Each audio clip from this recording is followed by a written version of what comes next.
Vous savez, c'est pas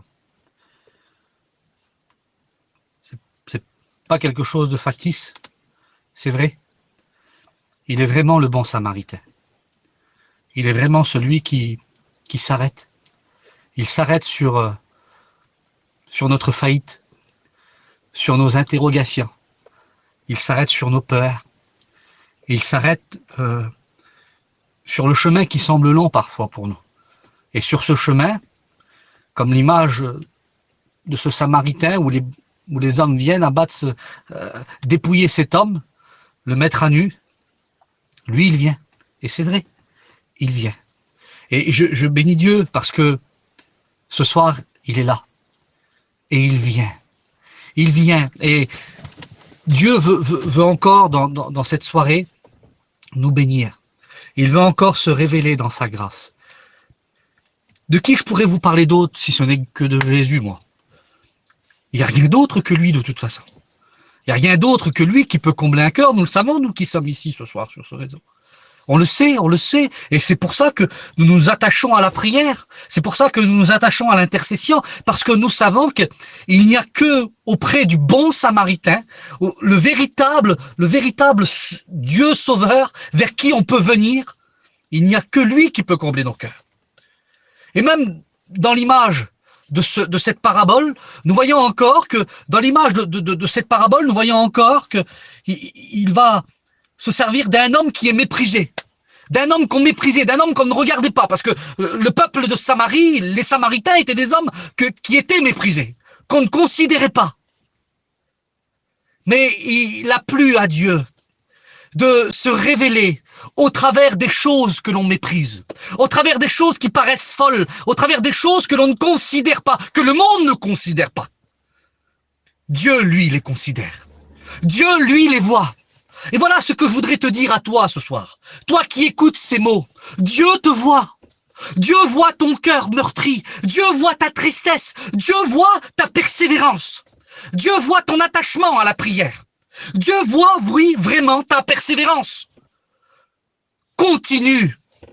Continue, ne t'abats pas, ne sois pas abattu sous le poids de la circonstance ou sous le poids de la culpabilité ou même que l'ennemi voudrait te faire croire que tu n'y arriveras pas.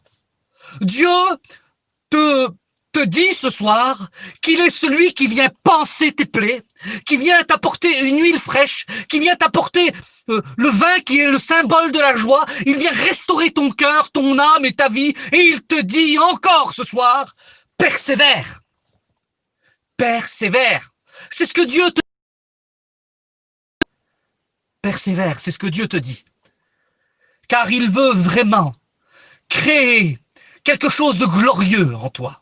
Quelque chose de magnifique en toi. Quelque chose qui est capable de resplendir tout autour de toi. Vous savez, les étoiles qui brillent le plus, ce sont les étoiles les plus courtes en durée de vie. Mais quand ces étoiles-là meurent, elles explosent et elles éclairent toute la galaxie. Et c'est ce que Dieu veut. Il veut que nous mourons à nous-mêmes.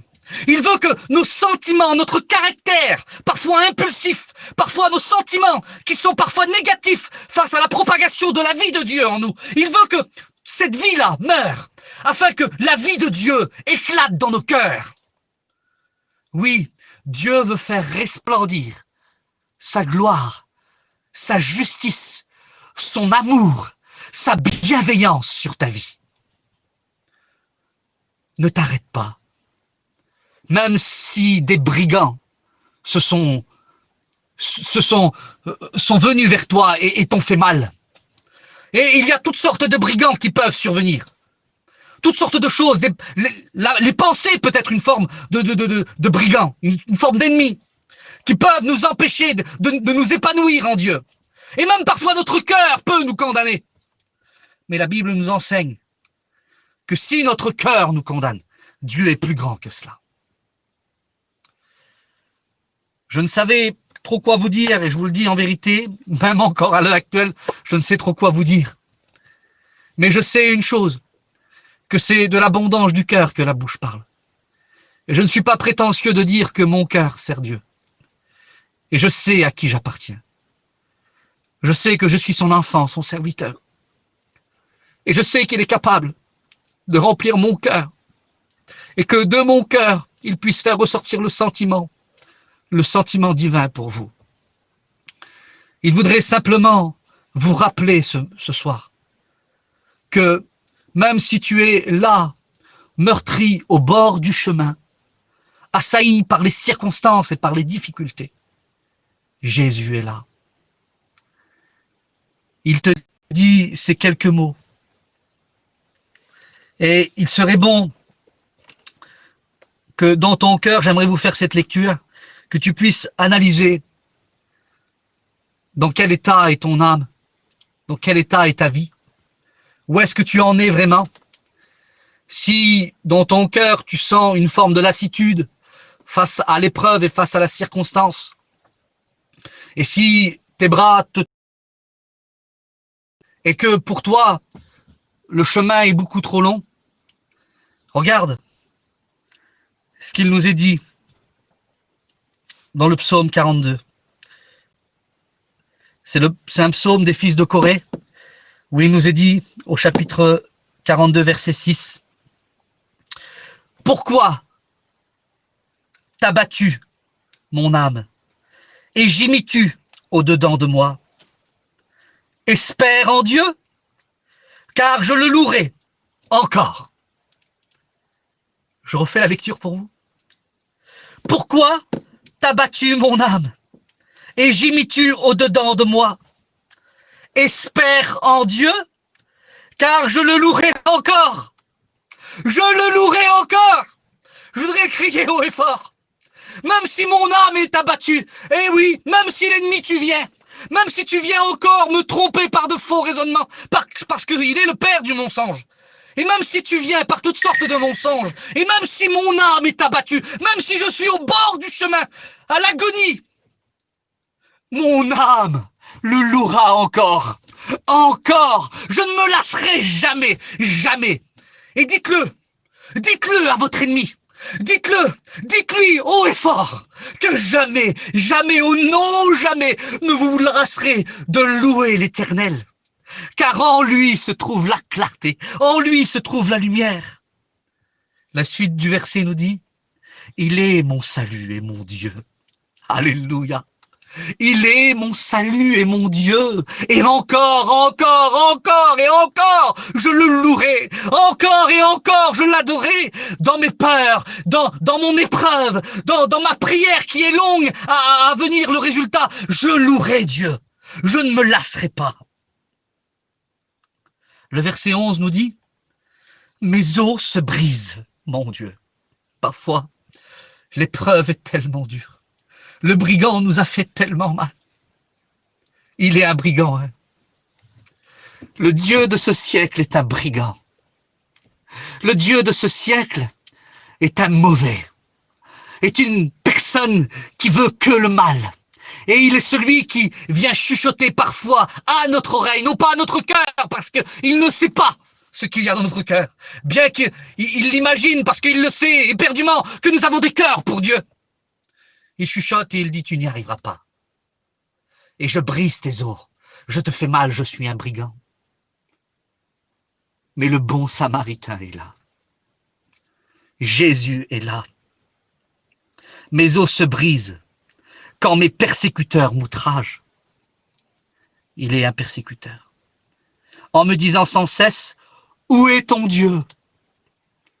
Voilà le discours de l'ennemi. Dans ta maladie, où est ton Dieu? Dans la séparation, où est ton Dieu?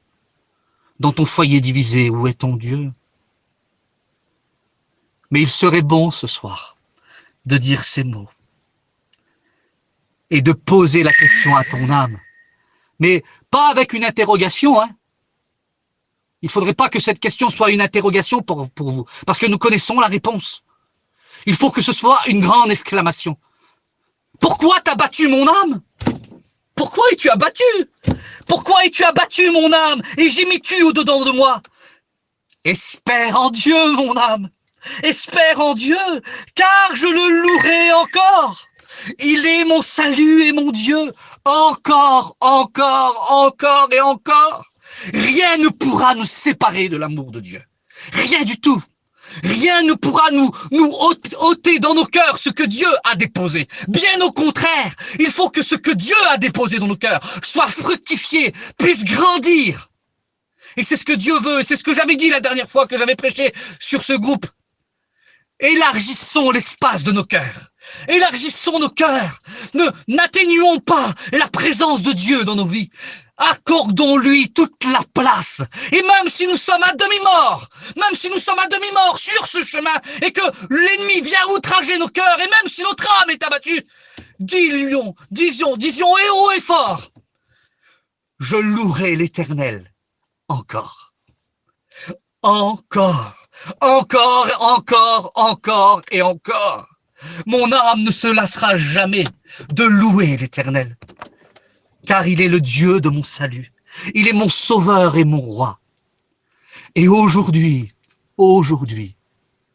il est celui qui te conduit dans sa maison. Il est celui qui te pousse un peu plus loin. C'est vrai que le chemin est long, la route est difficile parfois. Mais quelle joie de savoir qu'il est là. Il sera toujours là. Toujours là. Et même si notre âme est abattue, même si parfois notre prière n'a que pour écho le silence, et même si dans notre prière, nous entendons que l'écho de notre silence, Jésus désire faire résonner dans ton cœur l'écho du tout accompli. L'évangile de Matthieu, de Marc et de Luc nous parle de Jésus sur la croix et d'un cri qu'il poussa. Mais l'évangile de Jean précise que ce cri était « Tout est accompli ». Et aujourd'hui, si tu te sens seul et que le seul écho que tu entends est celui de ta voix, Jésus désire te faire entendre l'écho du tout accompli dans ton cœur.